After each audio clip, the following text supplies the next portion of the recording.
បាទសូមគោរពជំរាបសួរពុកម៉ែពុំមីងបងប្អូនទាំងអស់គ្នាថ្ងៃនេះខ្ញុំបាទមានវីដេអូមួយចង់បង្ហាញអំពីការស្វែងរកដង្កូវដួងបាទនៅលើដើមទៀបបាទដោយបាទខ្ញុំបានបង្ហាញអញ្ចឹងតើពុកម៉ែពុំមីងបងប្អូនមានឆ្ងល់ទេហេតុអ្វីដើមទៀបរបស់យើងនៅរដូវប្រាំងវាតែងតែងាប់ខាងចុងឬងាប់ពាក់កណ្ដាលដែរបាទនេះគឺជាមូលហេតុបាទដូចជាដើមទៀបរបស់ខ្ញុំអញ្ចឹងបាទមូលហេតុគឺខាងក្រោមគឺស្អាតប៉ុន្តែខាងលើគឺមានងាប់ស្លឹកបាទហើយកន្លែងដែលខ្ញុំកាត់នេះគឺជាមេឃគឺវានៅរស់ដោយសារតែដួងវាអត់ទាន់ផ្លាញអស់បាទហើយកន្លែងរុនទូចនេះគឺជាកន្លែងរបស់ដួងដែលវាធ្វើការចោះទៅបំផ្លាញអញ្ចឹងពីឋានៈឡើងទៅលើគឺវាប្រឈមនឹងការងាប់អស់ហើយតាំងពីមេឃតាំងពីត្រួយអីអស់ហើយធំហ្នឹងបាទហើយបើយើងអត់ចង់ឲ្យងាប់បន្ថែមយើងត្រូវស្វែងរកបាទនេះដូចខ្ញុំរុញបាក់អញ្ចឹងបាទអញ្ចឹងវាគឺអស់វាស៊ីអស់ប៉ុន្តែយើងកលែកឃើញខាងក្នុងហ្នឹងគឺ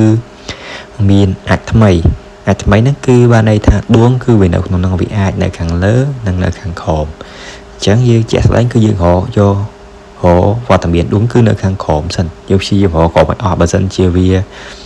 ដល់កន្លែងសាច់ឈើហើយវាលែងមានស្នាមចោះគឺមានថាដួងវានៅខាងលើបាទនេះខ្ញុំរកខាងក្រោមអស់ហើយគឺអត់មានទេអញ្ចឹងមានថាចុងដែលខ្ញុំកាច់បាក់ហ្នឹងគឺមានដួងនៅក្នុងហ្នឹងហើយបាទនេះបាទ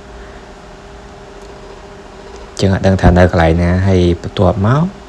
ដើមនេះមួយទៀតបាទក៏មានស្នាមបោះដួងបំផ្លាញដែរបាទនេះ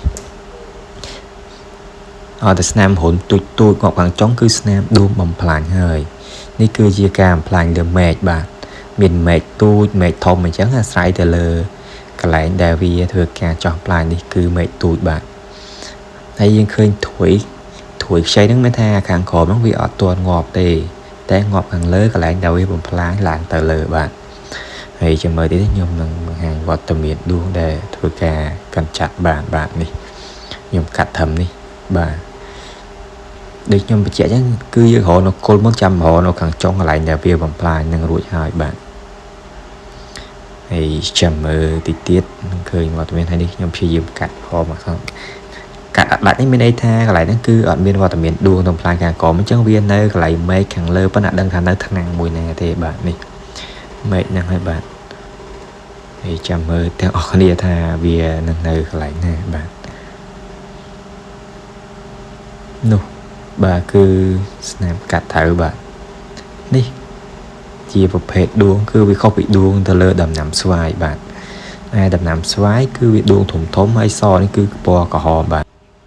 បាទហើយនេះគឺជាដួងដែលខ្ញុំធ្វើការរកឃើញនៅលើបំណែកកន្លែងคลิปមុនដំបូងគេបាទ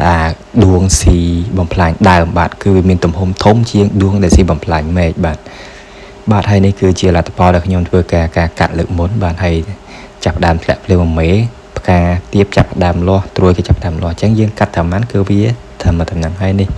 តែចង្រៃទី2គឺប្រភេទចៃសបាទចៃសនេះវាមិនចោតជាបញ្ហាដែរយើងអាចប្រើជាទឹកប្រេងឆាលាយទឹកសាប៊ូអីចូលមកធ្វើការបាញ់ពីលើវាដើម្បីជំរុះវាក៏បានដែរវាពិបាក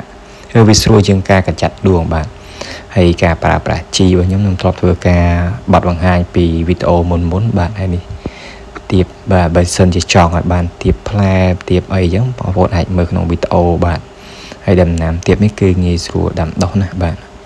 ហើយនេះគឺខ្ញុំប្រមូលចុងដៃហើយបាទប្រេះកាឡាអាចបេះបន្ទុំបានហើយមានក្តាប់មានខ្ចីមកតាមដំណើរតាមក្រោយបាទសូមអរគុណបាទសម្រាប់ការតាមដាននិងទស្សនាដូចខ្ញុំបានបង្ហាញអញ្ចឹងគឺការត្រួតពិនិត្យកម្ចាត់ដួងជាពិសេសគឺដួងផ្លាញលើមេឃលើដើមហ្នឹងគឺវាអាចធ្វើឲ្យដំណាំទៀបរបស់យើងបាត់បង់មេឃបាត់បង់ទិន្នផលនៅដំណាក់កាលមុនផ្កាជាដើមបាទសូមអរគុណសម្រាប់ការតាមដាននិងទស្សនាបាទសូមជួយចុច like និង subscribe ម្នាក់មួយផងបាទដើម្បីទទួលបានវីដេអូថ្មីៗពាក់ព័ន្ធអំពីការដាំដុះការថែទាំការការពារនិងការព្យាបាលបាទសូមអរគុណ